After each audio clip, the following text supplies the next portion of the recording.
Welcome, welcome, welcome to another edition of 12.5 Minutes. My name is Jared Kelly, and with my friend and co-host Liz Whitehead. Hi, Jared. Hey, hey, hey, let's get to this. I'm excited. All right. We're talking crazy, scary, genius, hilarious. And I want to start with crazy, because about something that's near and dear to our hearts, which is talking. Uh, Yes. we talk a lot.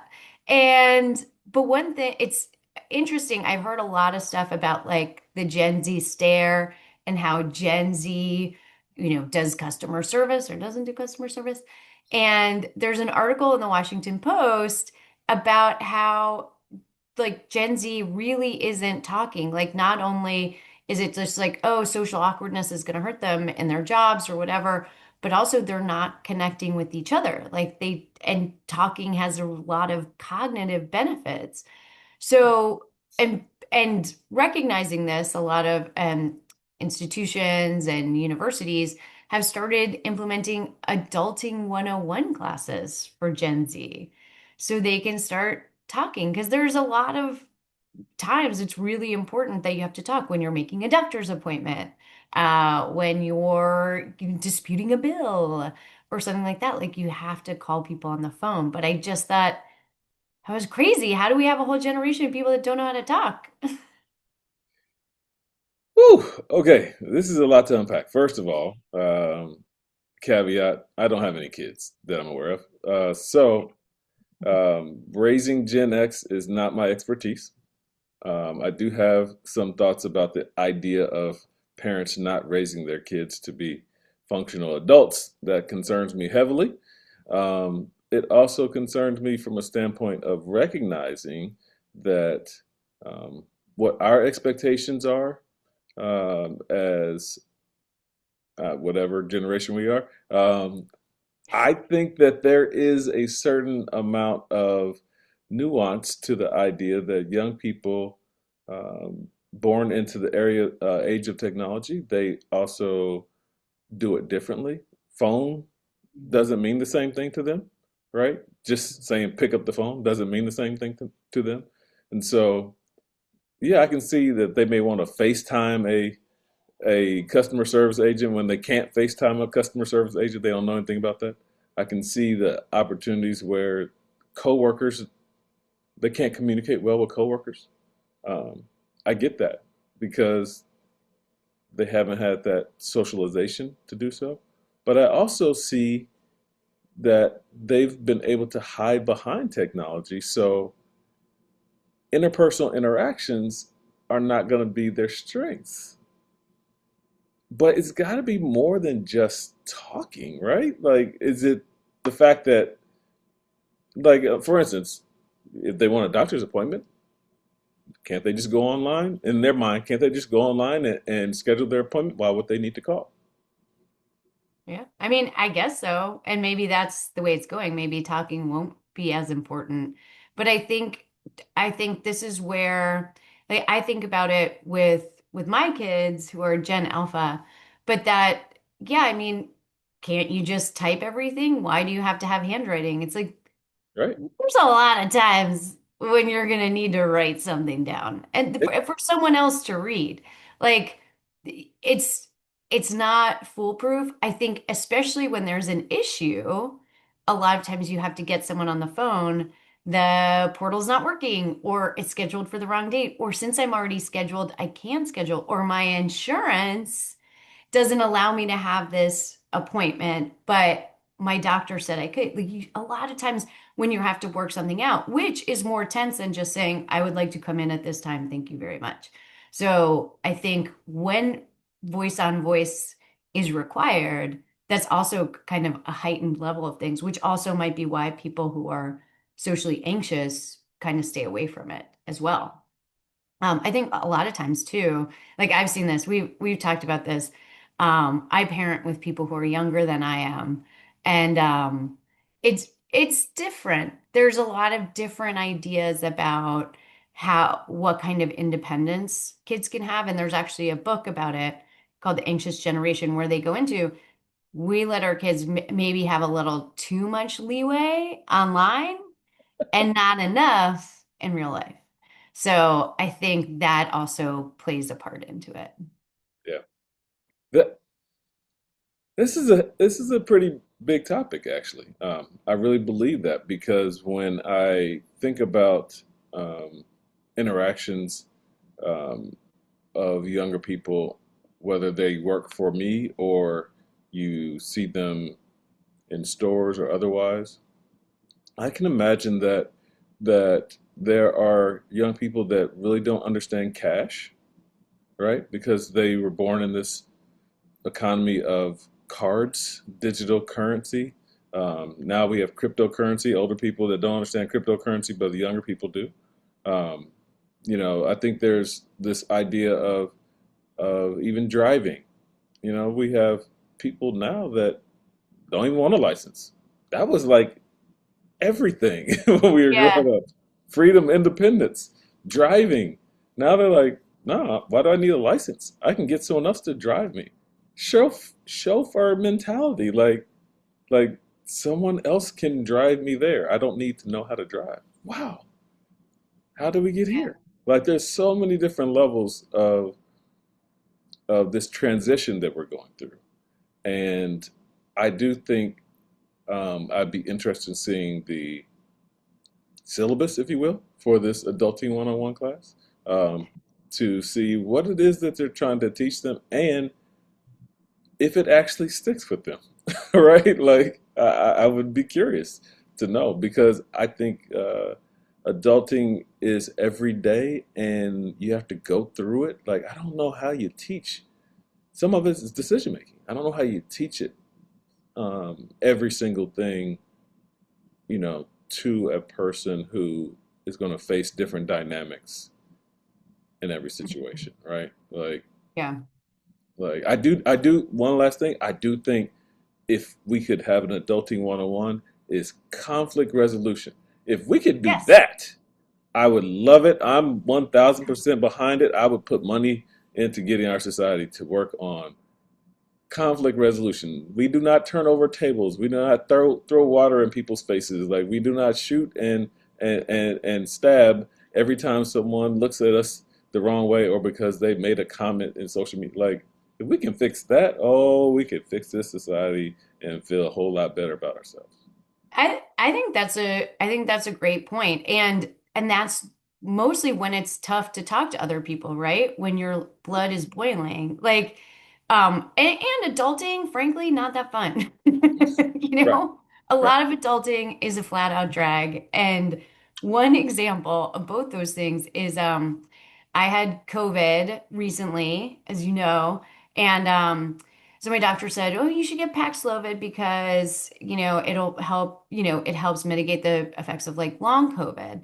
So I went there and they were like, "You have to come in. We need to talk to you when you pick up at CVS or whatever." And I went and the woman was like, she gave me like come hither gesture.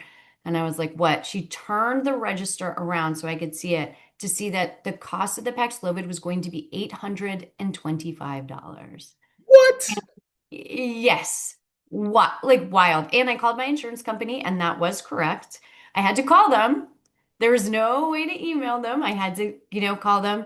And I did probably not my best conflict resolution. I was like, they were like, "This is what it is." And I was like, "Well, I guess I'll just be sick then. Thanks a lot, healthcare company." And I hung up on them. But I hope gets back to their trainers. Um, but it brings up this larger thing. Like we're going to need these new adults to look into these things because the our insurance costs, like our healthcare costs, are going sky high, and there's a lot of people who are talking about it, but they seem to be just talking. Mm. Like they're just doing talking, and they're not actually solving the larger problems that we have. Yeah, I see a few problems here. First of all, the idea of where we are with healthcare used to be about preventative, maintenance. Like make sure you do these things so that you don't get sick, right? And then Hmm. we got to a point where, okay, people are going to get sick at this level where we need to figure out if vaccinations are important.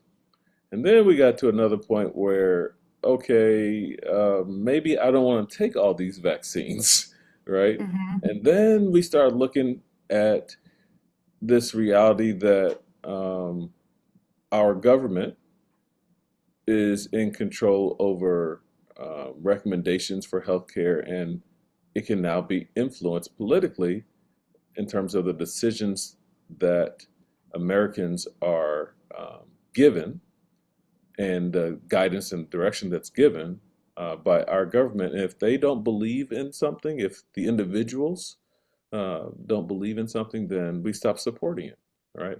So all of that is a problem. I see that, but I also see this idea that, you know, a patient being required to pay such a large amount while having insurance sounds like the Right. insurance didn't cover or participate at all. But even if they did, with my background in healthcare and pharmaceutical industry, um, I think they've intentionally overpriced this type of product, especially when it's for such a common condition, right? Like this isn't like a ongoing, healthcare concern like diabetes or something of that nature, but they've given a price tag where it's like, this is going to help you, but you're not going to come back for refills, so we're going to charge you a whole lot. Yeah. Yeah, that's a good point. And there was a time because I had it before from a few years ago when it was subsidized, right? Like the government was actually like, we want people to get this. Hmm. We want people to spread it. So those drugs and stuff were subsidized, which is no longer the case, which is also a part of it. And I know we're not going to talk about the Affordable Health Care Act, the Affordable Care Act subsidies, but I know it's a bigger issue. Um, but I also recognize that in terms of general health, what COVID did to us was much more than physical, but it was also mental and emotional otherwise. But there's still lingering carryover, right? And for it to resurface now, we don't treat it or with the same type of threat. But at the same time, the effects are still kind of unknown. Long-term effects are unknown, but even the medication is still has some uncertainty to it because obviously clinical trials and all the other stuff haven't been available to us in terms of knowing what it means to stop um, this particular I won't say virus, but this particular threat to our health. What's going to happen in the future to the people that had COVID in 2020, 2021, or 2025. Like, what's going to happen? We don't know. But that is a big concern. It's a big concern. Not only that, because you're also kind of getting to a point where, hey, I'm just looking for some help here, and you're trying to charge me, more than a car payment. Yeah, Doesn't I'm make sense. sick. Like, I'm sick. And my doctor said this is what I need to get better. And Yeah, you, my healthcare company, I know that's not really what they are, right. but are saying no. It's wild. Yeah. And scary. Like, I think it's a little bit scary.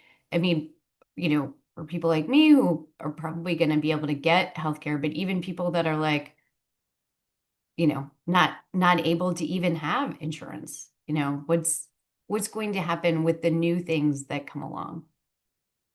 I know what's not going to happen. I'm not going to go to YouTube and try to figure it out. Another place for big talkers is Yeah, YouTube. yeah. And there's a lot of people out there that are talking and that have great advice. Sometimes I have to admit, there are some technical things I need to do in my home. I did go to YouTube and used it for like repairs. I found the right video because there's a lot of videos that didn't make a whole lot of sense. Found the right video, was able to make the repairs on my own. Loved it. Appreciate it. Thank you, YouTuber, for doing that. But there's Yeah. also a bunch of YouTubers and podcasts and stuff that's garbage. Yeah. Well, a 13-year-old helped us fix our dishwasher. So that was on YouTube. So that was pretty incredible. But what I learned recently that what do you think? What do you think is the biggest streaming platform for podcasts or what we're doing right now? Podcast. I know there's a lot of podcasts. I would assume it's some place that you would get your audio, like Apple Music or Spotify, someplace that where podcasts go, like people listen to podcasts. Yes, and you're not wrong because, but YouTube is now the biggest streaming service for video podcasts. So any podcast that has a video component, YouTube is the biggest streaming service.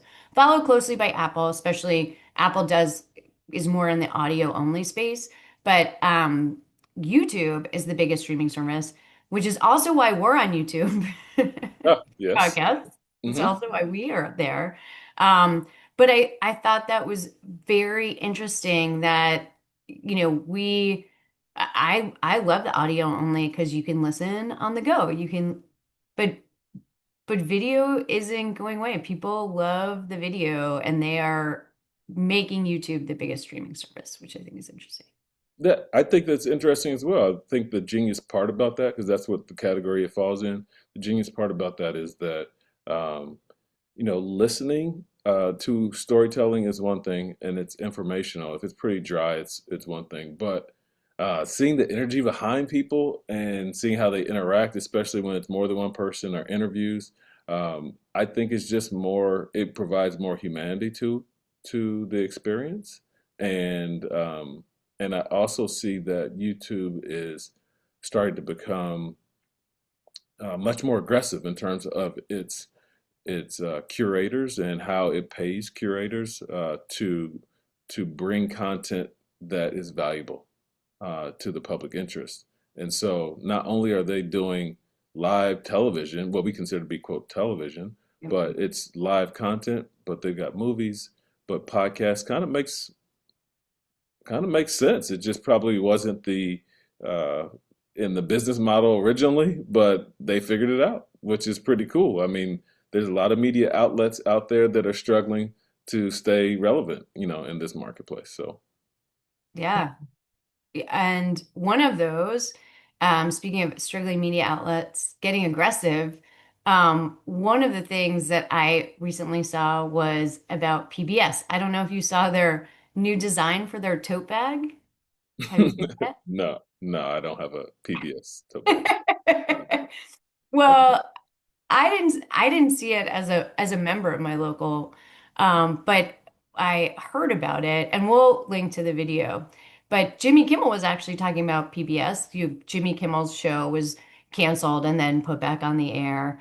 And as he was talking about that, he testified in front of Congress and was also talking about how the Corporation for Public Broadcasting was defunded, as part of this process or they voted to eliminate themselves due to lack of federal funding.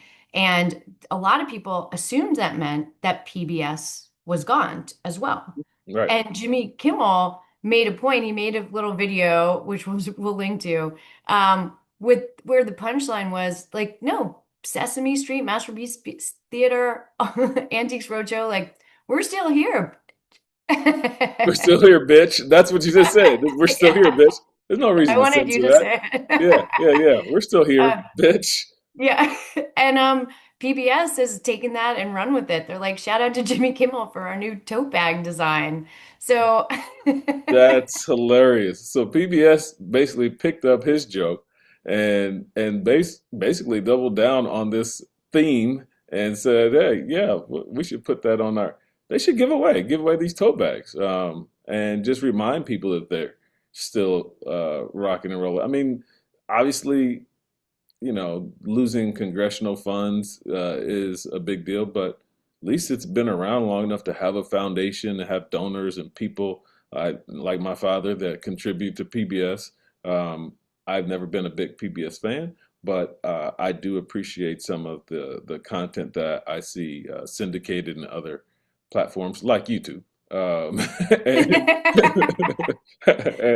And, and I do think that that is hilarious. That's hilarious in a way that that it reminds people, that not everything is being crushed by the enemy, and sometimes you have to just pop back out and say, "Hey, we're still here." So I love that we're still here, bitch. Yeah, like YouTube, like re reevaluating the model and being aggressive about it. It's Yeah, great. I love it. Well, another episode, 12.5 minutes. Crazy, scary, genius, hilarious. We did it. It's been great. Please leave us comments, follow us, let us know what you think, and we will talk to you soon. Until then, bye. Bye.